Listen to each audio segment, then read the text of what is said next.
Hello guys, welcome to Indian affairs. I hope कि आपका आज का दिन शानदार हो और लाइफ में आपके जो भी गोल्स और टारगेट्स हैं आप उनको सक्सेसफुली अचीव करें।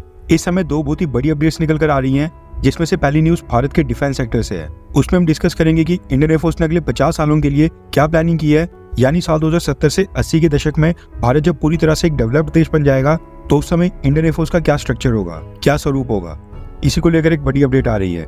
आज की दूसरी न्यूज है पिछले कल के कंगना रनावत वाली घटना को लेकर, एंड हम ये डिस्कस करेंगे कि उसको लेकर अब अमेरिका से क्या घोषणा हुई है और प्राइम मिनिस्टर मोदी जी को क्या थ्रेट मिला है। बढ़ते हैं आज की पहली अपडेट की तरफ। तो होता क्या है कि दुनिया के जितने भी मेजर देशों की आर्म्ड फोर्सेज होती हैं वो एक प्रॉपर प्लानिंग के साथ आगे चलती हैं। ऐसा नहीं है कि आज एक एयरफोर्स चीफ आ गया तो उसने अपने अकॉर्डिंग कोई पॉलिसी बना दी, तो कल को कोई दूसरा एयरफोर्स चीफ आ गया उसने पहले वाले की पॉलिसीज को रिजेक्ट कर लिया और अपने अकॉर्डिंग कोई नई पॉलिसी बना दी। ये कुछ इस तरह की चीजें आपको पाकिस्तान जैसे देश में जरूर देखने को मिल सकती हैं, जहां पर कल का नहीं पता होता कि खाने को आटा होगा या फिर लाइन में लगना पड़ेगा। लेकिन भारत, अमेरिका, चाइना और ये जितने भी पावरफुल देश होते हैं वो अगले 30 से 40 सालों की प्लानिंग पहले से ही करके चलते हैं। उनके पास एक रोड मैप तैयार होता है जिसके ऊपर वो धीरे धीरे उसी दिशा में आगे बढ़ने का काम करते हैं। जैसा कि हमारे प्रधानमंत्री मोदी ने साल 2047 यानी कि 2047 के लिए भारत को एक डेवलप्ड देश बनाने का देश के सामने सपना रखा है और रोड मैप तैयार किया है। अब सेम रोड मैप हमारी इंडियन एयरफोर्स ने भी रेडी किया है और डिसाइड किया है कि आगे आने वाले 40 से 50 सालों के बाद इंडियन एयरफोर्स का क्या स्ट्रक्चर होगा।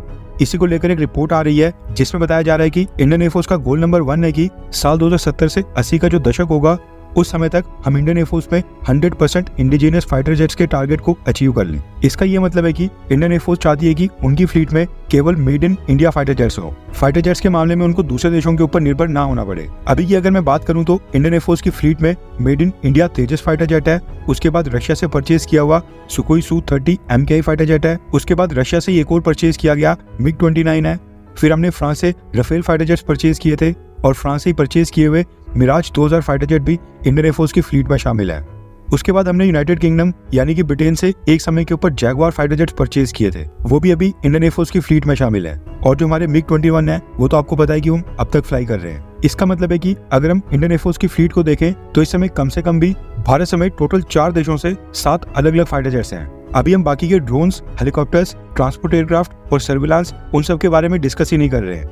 अब होता क्या है कि पायलट्स को अलग अलग तरह के फाइटर जेट्स के लिए ट्रेन करने के लिए अलग अलग रिसोर्सेज चाहिए होते हैं। सभी देशों के फाइटर जेट्स पूरी तरह से डिफरेंट होते हैं, सबकी एक्सपर्टीज अलग अलग होती है। इनके लिए अलग अलग देशों से वेपन्स और एम्युनिशंस परचेज करने पड़ते हैं। लॉजिस्टिक्स में भी काफी दिक्कत आती है एंड ये पूरा प्रोसेस काफी कॉस्टली अफेयर हो जाता है। इसलिए इंडियन एयरफोर्स ने डिसाइड किया है कि साल 2070 के बाद उनकी फ्लीट में केवल और केवल मेड इन इंडिया और स्वदेशी तरीके से डेवलप्ड हुए फाइटर जेट्स होंगे। और जो अभी हमने दूसरे देशों के फाइटर जेट्स अपनी एयरफोर्स में शामिल किए हुए हैं उनको 1 बाय 1 साल 2070 तक फेस आउट कर दिया जाएगा, जिनमें से सबसे लास्ट होगा फ्रांस से परचेज किया हुआ राफेल फाइटर जेट, जिसको हम अपग्रेडेशन के साथ साल 2070 तक यूज करेंगे। उसके बाद no American, no French, no British, only Indian fighter jets.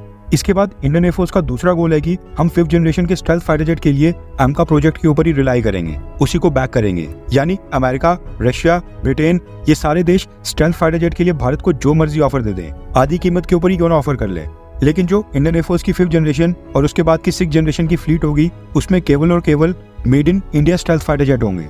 इसके अलावा जो इंडियन एयरफोर्स का तीसरा लॉन्ग टर्म गोल है वो सेट किया गया है बल्क फाइटर जेट्स को लेकर। अब क्या होता है कि सभी देशों की एयरफोर्स के अंदर 1-2 फाइटर जेट्स ऐसे होते हैं जो कि बल्क क्वांटिटी में होते हैं, यानी कि जिनकी संख्या सबसे ज्यादा होती है और उनको किसी भी देश की एयरफोर्स की बैकबोन कहा जाता है। इसी को लेकर इंडियन एयरफोर्स ने डिसाइड किया है कि अगले 20 से 30 सालों में हमारे 50% फाइटर जेट्स तेजस मार्क 1A और तेजस मार्क 2 होंगे। यानी स्वदेशी तरीके से भारत में बने तेजस फाइटर जेट को ही इंडियन एयरफोर्स की बैकबोन बनाया जाएगा। टारगेट सेट किया गया है कि अगले 40 से 50 सालों के बाद इंडियन एयरफोर्स की फ्लीट में कम से कम भी 300 से 400 फाइटर जेट्स अकेले तेजस के अलग अलग वेरिएंट्स होंगे। आपकी जानकारी के लिए बता दूं कि इस समय इंडियन एयरफोर्स में सबसे ज्यादा संख्या में Sukhoi Su-30 MKI fighter jets शामिल हैं और एक रिपोर्ट के मुताबिक इंडियन एयरफोर्स की फ्लीट में करीब 225 के करीब सुखोई Su-30 MKI हैं, जो कि हमने रशिया से परचेज किए हैं और अभी के समय यही इंडियन एयरफोर्स की बैकबोन कहलाते हैं। बात करें 4th गोल की तो इंडियन एयरफोर्स ने फ्यूचर के लिए डिसाइड किया है कि इंडियन एयरफोर्स की फ्लीट में मैक्सिमम 4 या फिर 5 अलग अलग फाइटर जेट रखे जाएंगे। जिस तरह से अभी के समय इंडियन एयरफोर्स की फ्लीट में 7 अलग अलग फाइटर जेट्स हैं, वैसी गलती आज के बाद दोबारा कभी नहीं होगी और इंडियन एयरफोर्स अपनी फ्लीट में केवल 4 या 5 अलग अलग फाइटर जेट को ही शामिल करेगी। ज्यादा तरह के फाइटर जेट्स को मैनेज करने के लिए ज्यादा बजट लगता है, मल्टीपल प्लेटफॉर्म्स के लिए अलग अलग तरह का ग्राउंड स्टाफ और पायलट्स अलग अलग तरह के चाहिए होते हैं। क्योंकि ऐसा नहीं हो सकता है कि जो हमने फाइटर जेट रशिया से परचेज किया है उसके लिए जिस पायलट को ट्रेन किया हो वो अचानक से अमेरिका के फाइटर जेट को भी ऑपरेट कर ले। अब ये कुछ इंडियन एयरफोर्स के लॉन्ग टर्म गोल्स हैं जिसको लेकर मैंने एक आर्टिकल पढ़ा था, सोचा कि आपके साथ शेयर कर लूँ। आई होप कि इंडियन एयरफोर्स ने जो ये गोल्स और टारगेट सेट किए हैं, जो अपने लिए रोड मैप तैयार किया है, वो इसको फॉलो करें, क्योंकि इंडियन एयरफोर्स ये सारी चीजें तभी अचीव कर पाएगा जब उनको डीआरडीओ और हिंदुस्तान एरोनॉटिक्स लिमिटेड का साथ मिलेगा, जो कि भारत के अंदर फाइटर जेट्स और वेपन्स को डेवलप करते हैं।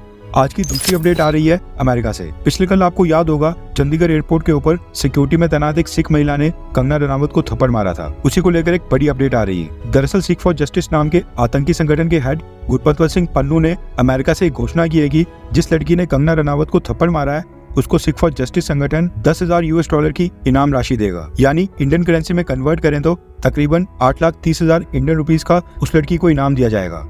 पन्नू ने इस लड़की की काफी तारीफ की है और सिख फॉर जस्टिस की तरफ से उसने पंजाब के और भी नौजवानों से अपील की है कि वो भी कंगना रनावत जैसे बाकी के बीजेपी लीडर्स को थप्पड़ मारे और इस लड़की जैसी हिम्मत दिखाए। इसके साथ ही पन्नू ने जो पोस्टर जारी किया है, इस पर नीचे वाली साइड के ऊपर लिखा है कि क्या 9 जून को अगला नंबर भारत के प्रधानमंत्री नरेंद्र मोदी का लगेगा। 9 जून को राष्ट्रपति भवन में प्रधानमंत्री मोदी का शपथ ग्रहण समारोह है। इसका मतलब है कि पन्नू ये सवाल कर रहा है कि क्या उस दिन प्रधानमंत्री मोदी को भी इसी तरह थप्पड़ मारने की कोशिश की जाए।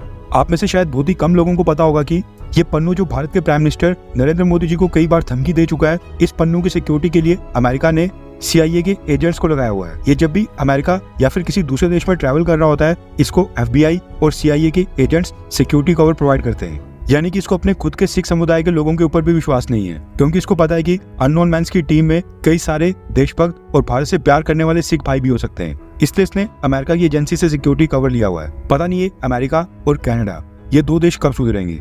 ऐसे व्यक्ति को प्रोटेक्ट कर रहे हैं जो भारत को तोड़कर एक नया देश बनाने की मांग करता है। अब ये तो चलो चंडीगढ़ एयरपोर्ट के ऊपर कुलविंदर कौर को सरप्राइज एलिमेंट का भी थोड़ा फायदा मिल गया, क्योंकि ये घटना अचानक से हो गई थी जिसके लिए कंगना रनावत पहले से प्रिपेयर नहीं थी। इस लड़की ने फार्मर्स प्रोटेस्ट और खालिस्तान का हवाला देकर ये थप्पड़ मार लिया। अब इससे क्या होगा कि इसके ऊपर तो एक्शन ले लिया जाएगा, लेकिन जो हमारी सिक्योरिटी एजेंसीज और आर्म्ड फोर्सेज में सिख धर्म के पर्सनल्स को ऐसी की लोकेशंस के ऊपर तैनात करने से पहले लाख बार सोचा जाएगा कि क्या ये कल को किसी मिनिस्टर या VIP के साथ बदतमीजी तो नहीं कर सकते हैं, जैसे इस लड़की ने कंगना रनावत के ऊपर हमला करके की। कल को क्या प्राइम मिनिस्टर मोदी जी को या किसी और VIP के ऊपर कोई खतरा तो नहीं होगा। इसके कारण जो हमारे बाकी के सिख भाई बंधु हैं उनके ऊपर भी बिना फालतू में शक किया जाएगा। इस लड़की की एक घटिया हरकत के कारण सारी की सारी सिख कम्युनिटी के ऊपर इसका दूरगामी परिणाम होगा, जो ये सोच भी नहीं सकती है। एंड मोर ओवर ये हरकत इस लड़की ने यूनिफॉर्म में की है। यूनिफॉर्म में तो इंसान को न्यूट्रल रहना पड़ता है, इसलिए आई थिंक ये मोदी सरकार के लिए भी बहुत ही इंपॉर्टेंट हो जाता है कि इस लड़की की इस घटिया हरकत के ऊपर ऐसी कार्रवाई की जाए कि एक एग्जाम्पल सेट हो। एटलीस्ट हमारी फोर्सेस और यूनिफॉर्म में जो भी लोग तैनात हैं वो ऐसी हरकत दोबारा ना करें। खबर आ रही है कि इस लड़की को फिलहाल सस्पेंड कर दिया गया है और केस फाइल करके इसके ऊपर प्रॉपर कार्रवाई स्टार्ट हो गई है। यानी कि इसको अभी तक सर्विस से टर्मिनेट करके घर नहीं भेजा है और हो सकता है कि इन्वेस्टिगेशन पूरी होने के बाद इसके ऊपर कोई बड़ी कार्रवाई की जाए। वैसे आपके अकॉर्डिंग इस लड़की के ऊपर क्या कार्रवाई होनी चाहिए? क्या इसको माफ किया जा सकता है या फिर नहीं? नीचे कमेंट करके अपनी राय जरूर बताएं।